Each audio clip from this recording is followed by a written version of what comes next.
Respiratory responses. Aerobic exercise provides for the greatest impact on both oxygen uptake and carbon dioxide production. Significant increases in oxygen delivered to the tissue, carbon dioxide returned to the lungs, and minute ventilation, the volume of air breathed per minute, provide an appropriate levels of alveolar gas concentrations during aerobic exercise. With aerobic exercise, increased minute ventilation occurs as a result of increases in the depth of breathing, frequency of breathing, or both.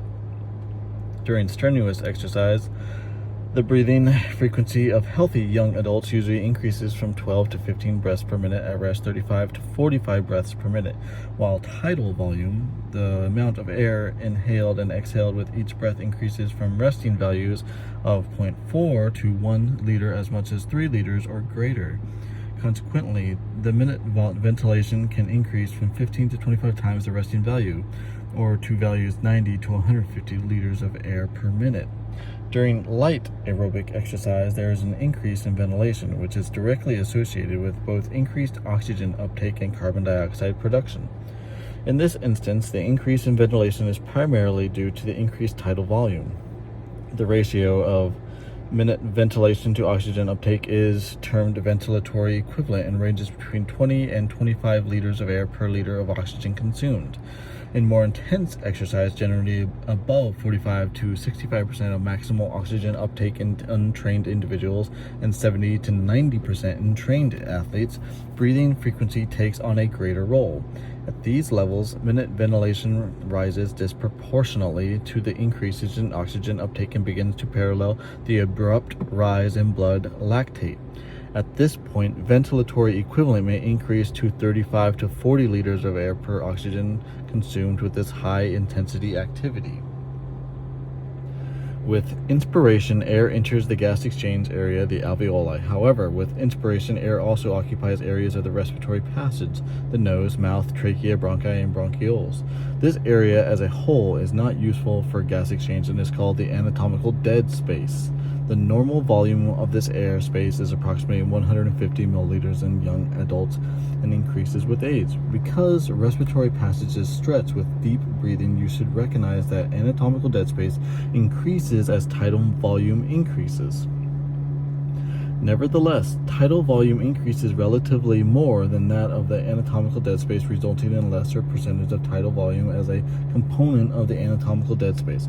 Thus, increasing tidal volume, deeper breathing provides for a more efficient ventilation than simply increasing frequency of breathing alone.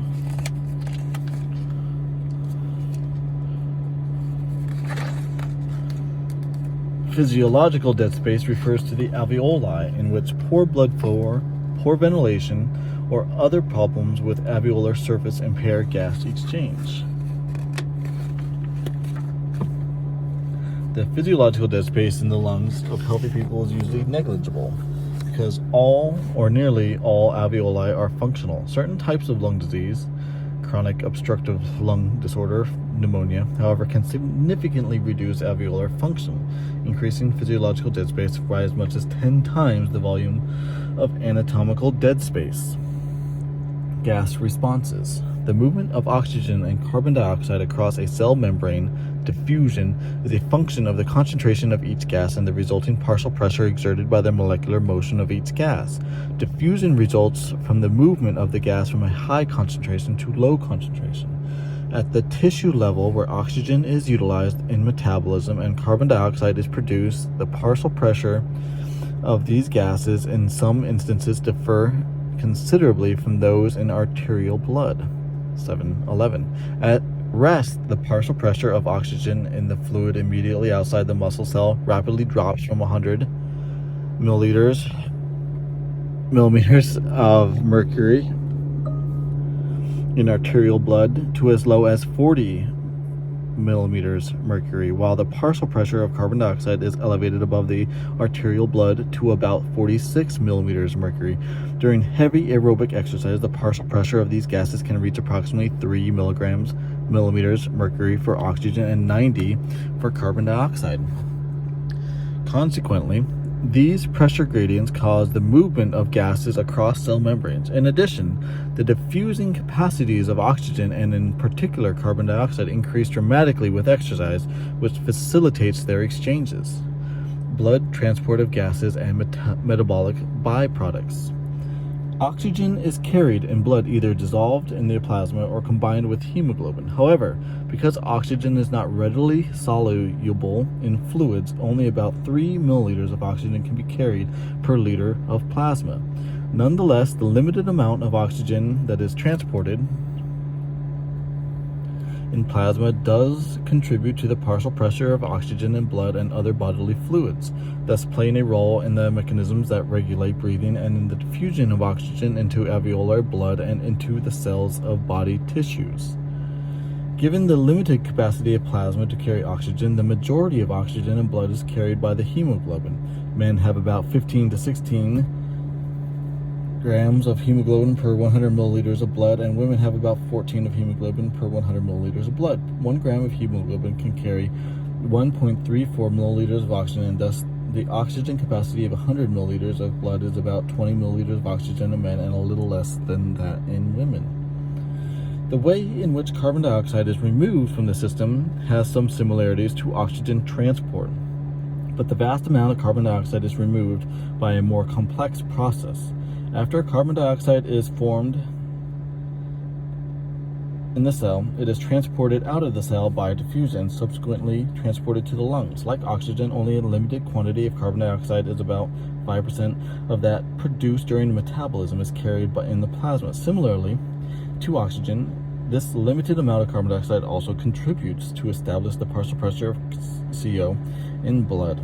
Some carbon dioxide is also transported via hemoglobin, but this too is a limited amount. Although the aforementioned processes are important, the greatest amount of carbon dioxide removal, approximately 70%, results from the process involving its combination with water and the delivery of it to the lungs in the form of bicarbonate, HCO3. The initial step in this reversible reaction is a combination of carbon dioxide in solution with water in the red blood cells to form carbonic acid. The result would normally be quite slow, except for the impact of the enzyme carbonic anhydrase, which significantly speeds up this process. One carbonic acid is formed and it is broken down into hydrogen ions and bicarbonate ions. Because hemoglobin is a significant acid-based buffer, hydrogen ions combine with the hemoglobin. This process helps maintain the pH of the blood. Bicarbonate ions in turn diffuse from red blood cells out of the plasma, while chloride ions diffuse into the blood cells to replace them. Lactic acid is another important metabolic byproduct of exercise. During light to moderate exercise, sufficient oxygen is available to the work in muscle. Consequently, lactic acid does not accumulate because the removal rate is greater than that equal to the production rate. If at higher work intensities, aerobic metabolism is not sufficient to keep up with the formation of lactic acid, then the lactic acid level in the blood begins to rise. The aerobic exercise level at which lactic acid is converted to blood lactate at this point begins to show an increase in termed the onset of blood lactate accumulation, or OBLA.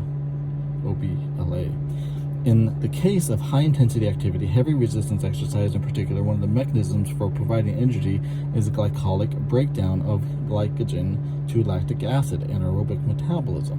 At the cessation of exercise, most of the lactic acid is reconverted into glucose in the liver, while the small portion is converted to pyruvic acid and metabolized oxidatively.